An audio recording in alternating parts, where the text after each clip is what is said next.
My name is Anisha Padukone. I am the CEO of the LiveLoveLaugh Foundation, and I'm joined by my co-host, Dr. Shyam Bhat. You know, the philosopher Schopenhauer talked about the porcupine's dilemma in winter. You heard about that? Welcome to LiveLoveLaugh presents Lecture Series Unplugged, where we bring prominent voices to share their narratives and journeys. After all that I've done, if I still need to keep fighting and telling people why I'm good enough, then I probably wasn't good enough at all. Successes, triumphs, failures, learnings over the years. So I studied improv in New York, and there's a beautiful principle of improv which is yes and, which is essentially you take the story forward. I think when you just get out of your own self and when you look at what others are doing, I think you just tend to balance out life a lot more. So Danish, you've obviously spoken about your mental health journey extensively. How far along have you come on that? The expert is here.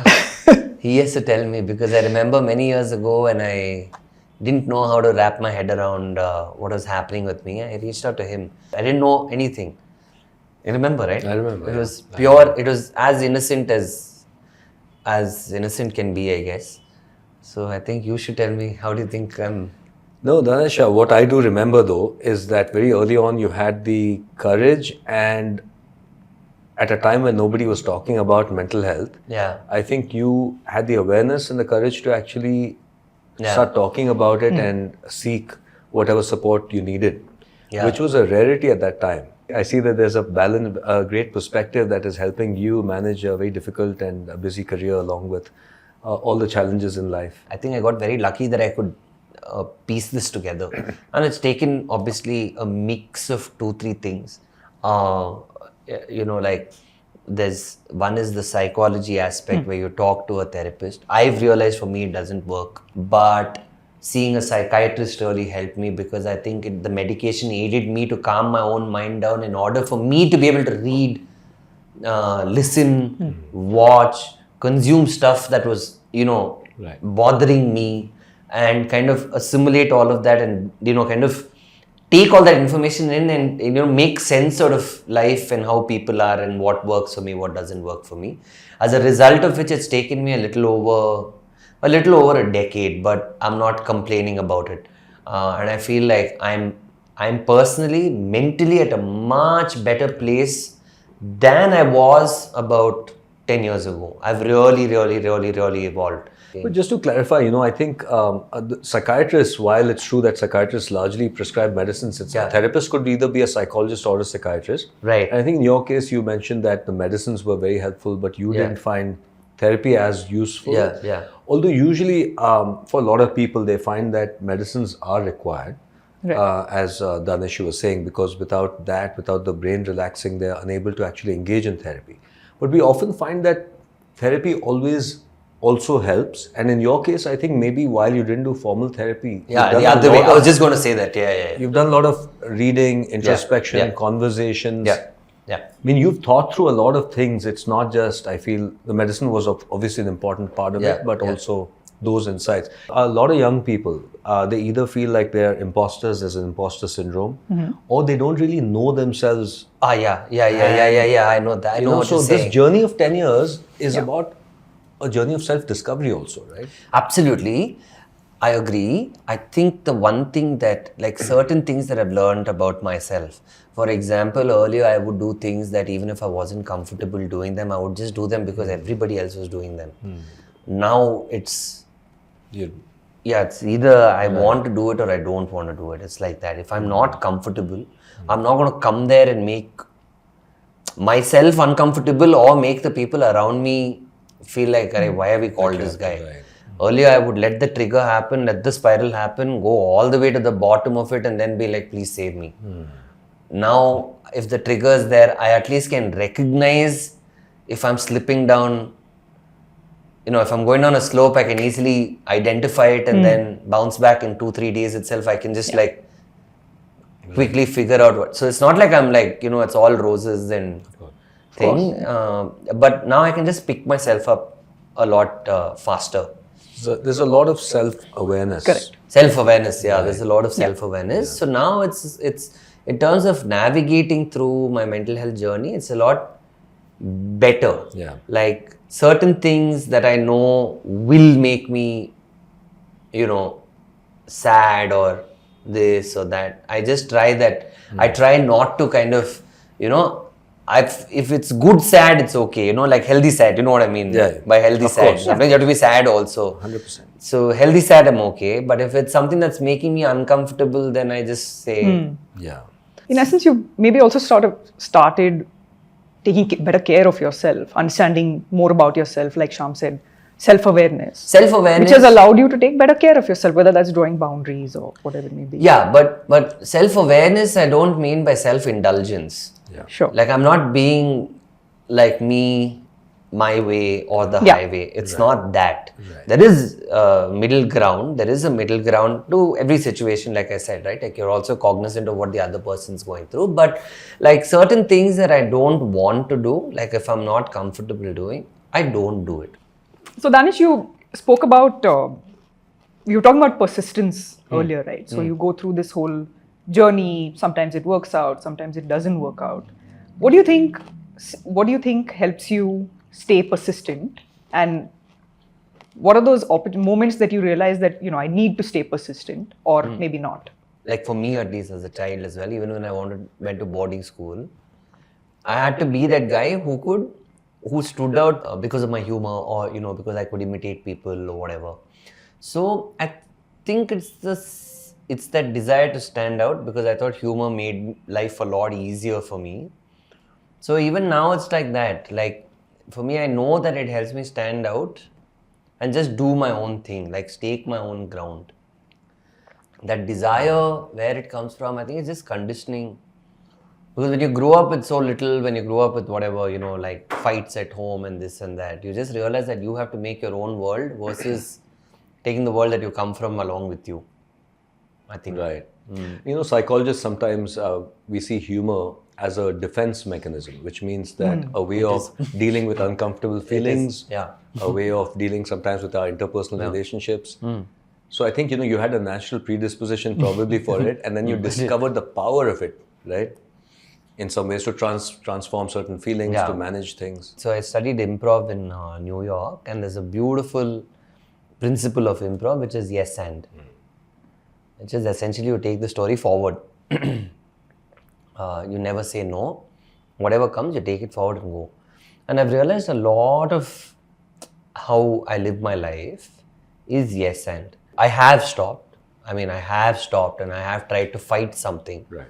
Then I realized it goes nowhere. It's just wasting time, and it's honestly like just wearing you only down. So now I've become the guy who, it's like you want to do something, okay, you don't want to do it, no problem. It's okay.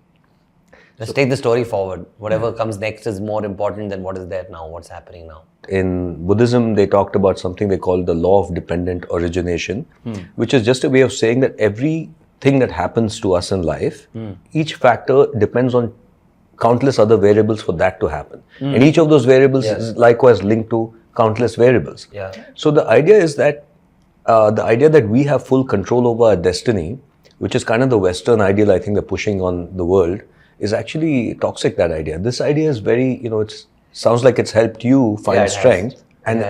So can you say more? Like what is that? No, what is that shift from, and how do you then feel that sense of control also in life? And the one thing that I've started doing in a lot of situations, like small things, right? I started making small changes, like when I drive the car. I don't know if you've noticed this, but somebody will be coming one way up the road or an opposite direction. Right. And then there's this natural instinct where you show that guy the hand. right. And he shows you the hand, and then you're staring at each other. The finger or the hand? The hand, finger, both, right? And then he'll do that, and then you're doing that, and then you're doing this, and he's doing this. So I think I started making small changes. One day when I was driving, I just looked at it and I thought, okay, I'm doing all this. I did it. And I was like, is this guy am I changing this guy? Am I actually making such a considerable impact that he'll go back today and lie down in bed and be like, oh. I was like, why am I wasting my energy and that guy's? If he's happy going one way and if he's alive, good for him, man. Let him do whatever he wants. Like, I've probably done it too at some point. I don't know what that guy's hurry is. I don't know where he's going. I don't know what he's dealing with. I think when you just get out of your own self and when you look at what others are doing, I think you just tend to balance out life a lot more. A great example of that is a show called Baby Reindeer on Netflix. Have you watched Brilliant. it? Yeah. Absolutely brilliant. Have you seen that show? I've seen it, yeah. Seen it, also watched her interview with Piers Morgan. I've seen it, It's so grey, right? It's so Extremely. grey. Yeah, there's no You black. look at that guy and you're like, at some points you're thinking, why didn't you just make another decision? Then you're looking at him going, but shit, like he's so tied to his circumstances. Correct. But somehow at the end of it, you just feel for the guy and you're like, okay, he's not a bad guy. And nor is she. Nor is she. He's humanized her too. Yeah. Correct. He's humanized her too. And when I looked at that, I was like, at the end of the day, no person can take, I don't think it's okay to look at somebody else or be in a situation and say I'm more right than this person. Because you never know, maybe that person is just coming from some different space that you haven't even, like it's a different realm, you haven't even seen that realm. So I think that's made life a lot easier for me. I agree with you, and that's my problem with what social media talks about and how they talk about mental health. Which is really about, but the impression is, I think there's a creation of, if you only listen to that, I think you can easily become very entitled and self-absorbed and self-focused. Yeah. Because I think most of that information comes from Western ideas of health. My problem with that is it doesn't look at context of the individual. I mean, we cannot be healthy without looking at the web of our relationships, our relationship with the world, Yeah. So I feel like a lot of people who are listening to that are getting a little bit too self-absorbed, setting such rigid boundaries that relationships become difficult. Yeah. So, people just kind of get into this web of their own ultimatum. Like, I don't know why. I don't know if there has to be an ultimatum for anything. Ultimatum meaning? Like small things, right? Like, I'll never Deadlines. never talk to that person. You might want to talk to that person. It's okay. And maybe 6 months later, you'll want to talk to him. And I think it's okay to do that, right? I'm not going to go down the baggage and all of that stuff. I'm not even saying that. I just feel like, do we as human beings really hold grudges for that long? I don't know. Do we? Like, I don't. I certainly don't. I forget. Human beings, the brain of human beings are designed more than any other animal species to hold grudges. Really? I often tell the story of my cat. Yeah. If you're interested, I can tell you the story. Yeah, I do. And I have 2 cats, right? I have 2. Yeah, I have 2. So, Danish, I'm not a cat person. Yeah. But I had some rat issues in the house, believe it or not. Okay. So, I had to get a cat. Okay. Now, when the cat came, it was a kitten, and I was really scared of cats, to be honest. I don't know why. I was a little apprehensive because I couldn't read the cat. Very sweet. Yeah, you can't. Yeah, but I they're could actually read very expressive. Huh? I realized later. Initially, yeah. for a dog person, they seem very impassive, just looking at you. And I was not used to an animal climbing on a table and looking at me at eye level. It's scary. So anyway, what happened was for 6 months, I was feeding the kitten, giving it, food, water, shelter. Yeah. But I was very, not very Attached. comfortable, not very attached. Now this kitten, for 6 months, would come and harass me and meow and call me. I would keep running away. It took me a long time, I have to be honest. After 6 months, I slowly, over time, I became more accustomed to this cat. And one day I'm sitting on my sofa, the cat, kitten now 6 months old, is sitting next to me. She's purring, and there's such a beautiful companionship. Yeah. And I realized something very profound that day, that no human being, if they were treated the way I treated this cat, if I had treated any human being that way for 6 months, would have stayed. They would not have had the heart and the ability to be persistent in their love and to create that kind of relationship, because they would have said, boss, you know how it treated me for last 6 months? Yeah. I'm never going to let that go. That animal, because it doesn't have that capacity, it showed me the transformative power of consistent love. And I think that's very beautiful. But Shyam, I feel like this is something a lot of us are grappling with, just various types of relationships. Obviously, you want to nurture a lot of them. There are some that really just are energy sapping, and you're probably seeing a lot of that in your practice as well. So, what are you actually, observing, and how do we navigate some of this? The philosopher Schopenhauer talked about the porcupine's dilemma in winter. You heard about that? It's a very interesting metaphor. Yeah, it sounds interesting. Yeah, so he said, consider the dilemma of porcupines in winter, where they feel cold, so they have to huddle together, they have to come close. Yeah. But when they come close, their quills will hurt each other. So they have to move apart again. But again, they're cold, again they come close. And he said this dilemma is what the human being goes through in relationships. Beautiful. When we are alone, we feel cold. Mic drop, yeah, it's beautiful. That's amazing. Yeah. So, his point was that the porcupine's dilemma is the human dilemma. Yeah. When you're alone, you feel a little cold in the sense you want to connect. It's hardwired into our brain. Yeah. But when you're intimate with someone, guess what? They irritate the hell out of you and you irritate the hell out of them. Many people will experience that. Yeah. Familiarity breeds contempt. Yeah. So this is the dilemma. And what I'm seeing now, that as we have become technologically more advanced and our life has become easier in every way, and we live with technology which is catering to our demands, we have less capacity to deal with each other's thorns. We want a relationship that serves our needs. That's what. It's so weird. It is so normalized now. If you ask someone, what kind of person do you want? They're not going to say, I want a person I can love. They will tell you the qualities that person has to bring to my life. And we take it for granted that's normal. What do you want? Well, I want a person with a great sense of humor, who looks good, who talks well, i.e. who makes me laugh, who listens to me, who supports me, who... Both men and women. I'm not saying anyone is, everybody is like that. So when we all become so focused on the self, so impatient with the other, and we read all of this stuff on social media that, hey, don't put up with toxicity. Flash news, everybody is slightly toxic in that sense as human beings. All of us are. Except 100%. my cat and your cats, maybe. And dogs, okay. But honestly, as a human being, we are not easy to get along with. So we have to develop the capacity, Anisha, I feel, to your question, that I think as human beings, we have to recognize that interpersonal relationships are important for mental health, and it's going to take patience, time, and energy. And so people have to make that allocation. And I feel in a country like India, when we say like 1 in 5 is going through a mental health problem, I don't know if the data has changed now or whatever. That's true. It's quite understandable why a lot of people around us are complicated. Absolutely. I mean, like you see it, you read it, you see it. It's like very evidently there. Absolutely. So then you just, I think, get a little more comfortable with saying, yeah, okay, you also be the way you are.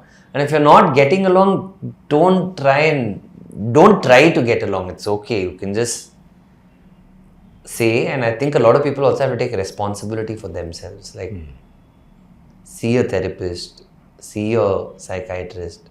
Like, sometimes take matters in your own hands as well. That is what self-love is. Self-love doesn't mean that you just say self-love is anybody who's even like a word opposite of what I'm saying, then it's done. Like, you're toxic, get the f out. Like, you are toxic too. Absolutely. In fact, quite the contrary. A person who has good self-love in the sense of self-acceptance, they are the people who can take criticism easily. Right. They don't fall apart. They're not fragile. Yeah. So a person who says, I'm confident, but their confidence is that I don't listen to anyone, that's not real confidence actually. It's a fake kind of confidence. So Danish, you wear many different hats. I'm actually curious to know, how do you manage so much in terms of a schedule? It's not that hard, really. I mean, I'm not really wearing that many hats these days. I'm not. I'm dabbling within the same sphere, but now there's structure to it.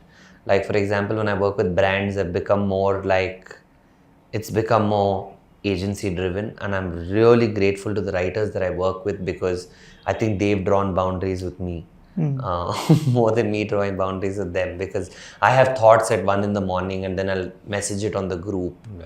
Or I'm talking to someone and I'll suddenly get a wave of an idea that we can do, and then I'll put it down on the WhatsApp group, and they don't respond sometimes for hours.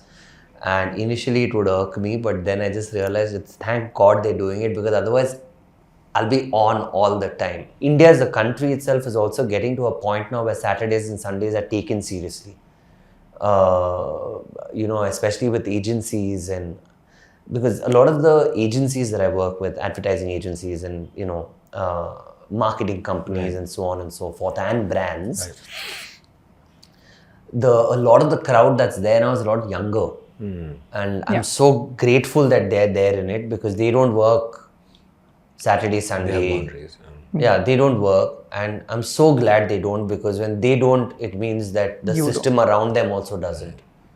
So I really appreciate that. Is that something you had to learn, sort of managing to Absolutely. draw boundaries? No, because the thing is, you're so scared initially, right? When you start, you're so scared people will forget you, that you're just like, I need to do something, I need to do something, I need to do something. And then suddenly one day you just realize that actually people, like, I think it's only this year, or I think somewhere last year, where I remember being on a call with someone and actually saying, after all that I've done, if I still need to keep fighting and telling people why I'm good enough, then I probably wasn't good enough at all. All professions are high pressure, right? But I can only imagine what it's like to constantly feel that pressure of having to, put a certain kind of content out on a platform where relevance is literally key. How do you navigate some of that? Well, I mean, it's as far as professions go, it has a lot of challenges, although it's not life or death, arguably. So in that sense, that's one way to look at it. No, I mean literally, right? I mean, so there are professions where literally your work will involve someone's life. Yeah, there are very serious professions in the world that really need stuff like that. Like, but I think the point here is that whatever we do, and when we're very attached to it, and we are dependent on audience feedback, it can feel like life and death. Yeah, absolutely. Because for your career, it could be quite critical, and it's a thing that is outside your control to some extent. Yeah. So I think it can be quite stressful, and obviously, whenever I've observed someone in this space, I think it needs considerable amounts of energy, right? What do you feel like? What's the kind of energy you require to perform, to keep your energy up? For example, by the way, we used to do stand-up briefly. Paths crossed 10 years ago. The reason I left was I realized I'm not a professional, because if I didn't feel good, I couldn't get that energy on stage. Because I observed guys like you. No matter what your energy, you would bring it on stage. Yeah. So can you share more about that process? Let's say you're not feeling good. Yeah. But you have to do what you have to do. Because that's the profession you're in. That's the profession, you're in. Like, I could be having a really difficult time. Like, honestly, like this IPL, I've been having an incredibly difficult time. It's not been the easiest, emotionally, it's not been the easiest. But when I'm in front of the camera, I know I'm playing a character, which is why if you look at most of the videos that I do, I rarely talk as myself. I'm always talking as somebody else. I have nothing to say. As in, I have things to say, but I say it to my friends, I say it to, my wife, I say it at home. But do people who see you, your fans, expect you to be any of those guys they see, that kind of energy? And if so, what do you like? How do you approach it? First things first, I don't go to crowded places. Right. If there's more than 4 people, you'll not see me there. So that because I just like being at home. I don't like going out. And when I meet people, I try my best to be as polite as I can. And that's that. I mean, I'm just normal. I give them a picture. I know they want a picture, and that's where it ends. Right. So there's a cause and effect of why people are taking pictures. Like, everyone's doing it for some reason. I don't like too many crowded places. I genuinely don't like crowded places. When people ask me for pictures, I'm happy to do it. But I've again set boundaries there as well. Like, when I'm eating a meal, I see. Anybody can want a photo. I will not give it, for the simple fact that I work as hard as you for that meal. That's why I work. And also, I just think that principally, I feel like even you shouldn't leave your meal and come. The thing is, I wouldn't speak my mind earlier, but now I do. Even if it's rude for that minute. Because I just realized, like, I don't want to be rude, but what do I do? Like, people don't have boundaries. People ask for wherever they want. They find you, they ask you, as simple as that. And I don't have a problem, honestly. I understand that guy wants a picture. I get it. I get his excitement. So I give it to him. He wants a photo, take it and go. When I don't want to give a photo also, I say I don't want to give it. I think a certain dehumanization occurs of people who are in the public glare. But I feel like if and nothing against people, I think when I say this, I genuinely mean it. I think when you start putting only videos of work, or when you just do that, I feel like all of the other things just subside with it. Yeah. Because people also then just start seeing you as the performer. And I have absolute appreciation and respect for whatever the audience feels. And I genuinely say this because I feel like the audience has to like you. If they don't like you, there is no way you can make a difference. So Danish, there are 5 factors that have been proven to be very good for everybody to do to prevent mental and physical illnesses. Yeah. Right? Really good for prevention and for good health. Yeah. So I'm going to see how well you're doing on these measures. Okay, done. Let's try. First, sleep. On average, 8 hours. You get 8 hours? Flat. Amazing. 8 hours, and when you wake up, you feel refreshed. Fresh. Yeah. Amazing. Okay. What about exercise? How often? And you said 1 hour a day. Every single day? Yeah, 1 hour a day. 5:30 to 6:30. In the morning? No. Evening. Like I'm normal that way and all. I can't wake up. So what am I, some 70-year-old just wake up and just 4 o'clock in the morning or a walk. Ramurthy going for a walk. No, 5:30 to 6:30 in the evening. Anything in the world can happen, but that workout doesn't change. 7 days a week?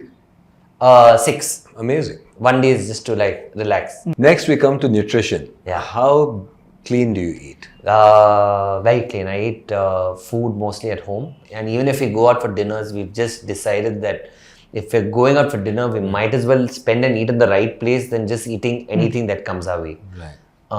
So food is clean. Like for example, in the morning, it's an omelette. I've removed gluten. I don't eat bread. Like sometimes I have the craving, I eat it if I want to, but mostly it's an omelette in the morning or a dosa or, idli or whatever at home. Okay.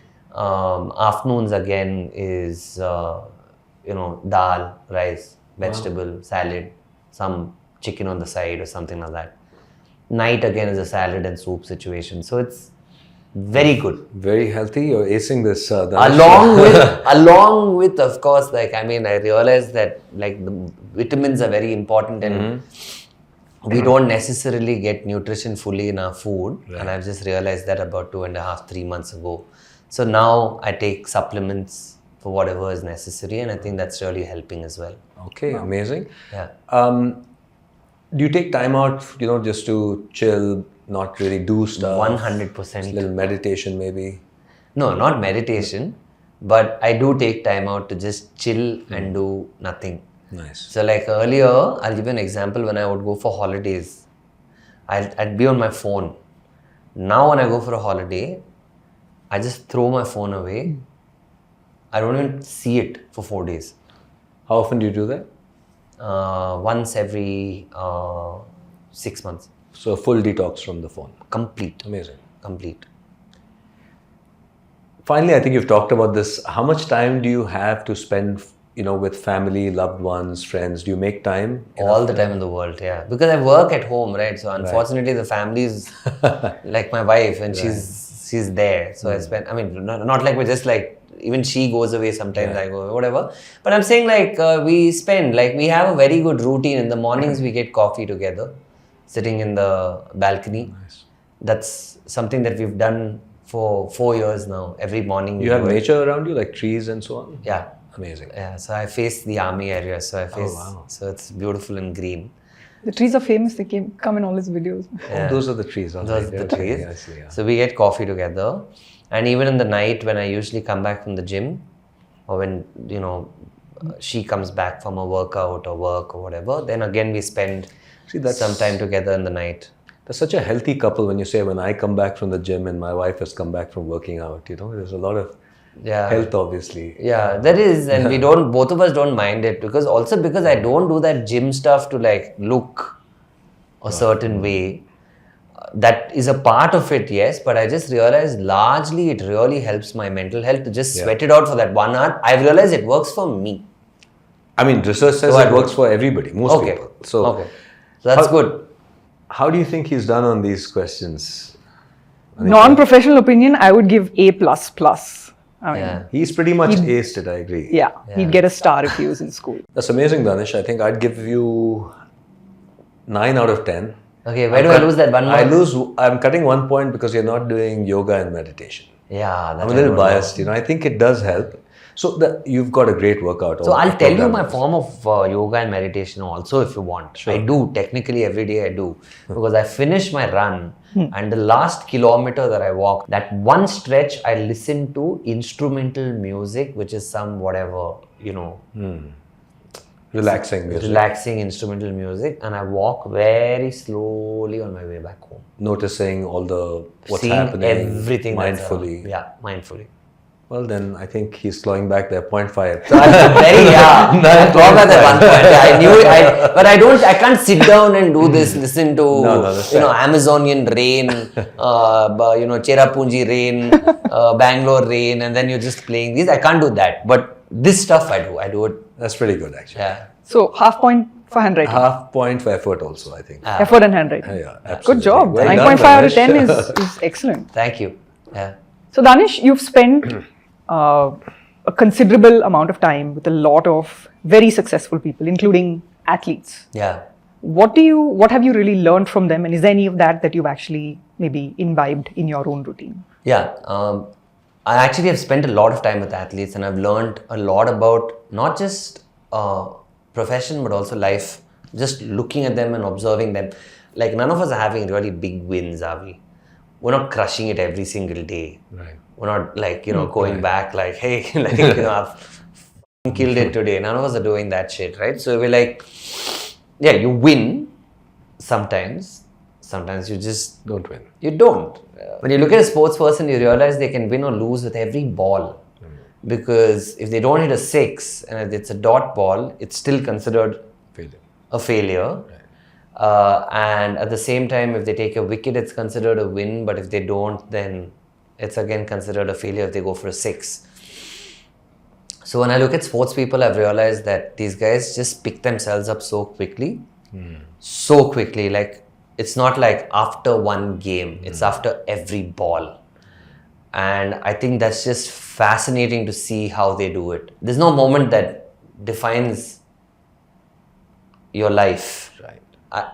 I think it's very, very few people who have that kind of that opportunity where you look at it and you just know that this one moment is going to change everything for me. But you look at most people, I think, have little moments and then they pick themselves up and go to the next one. And I think that's something that I've learned from sports people. That's one. The second thing, so basically dealing with failure. I think I've learned that. The other thing I've learned from sports people is an insane amount of politeness. I've rarely met a badly behaved sports person. I see. The other thing I've learned is the importance of having routine. Yeah, Discipline. That's a really Discipline. It's great to see them work out. That's a big It's great to see them eat a certain way. It's great to see them also enjoy other things. I was talking to Reece Topley, this English fast bowler, who said he likes doing pottery. And most of his friends are from art school and make films. Whoa. What a fascinating character, right? Amazing. Harshal Patel is a very close friend. He plays the guitar. Yeah. And him and I started learning guitar together. Wow. But he, in fact, stuck with it and I didn't. It's so different, how they just bifurcate their personal life and their professional life. And also the fact that no failure, no setback is a permanent setback. You can always wake up 3 days later and still turn things around. Like, you can still play a part.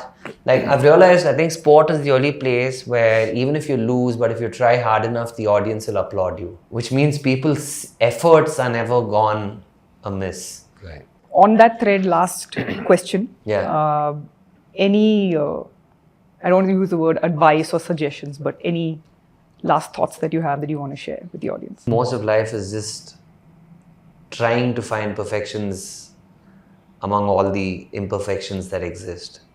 When you get those, you really celebrate. If you don't, just keep going with it. Don't spend too much time. Don't beat yourself up. Don't beat people up. I don't think anything in life is that important. Right. Just use the improv philosophy of yes and. Just accept whatever comes your way and take the story forward.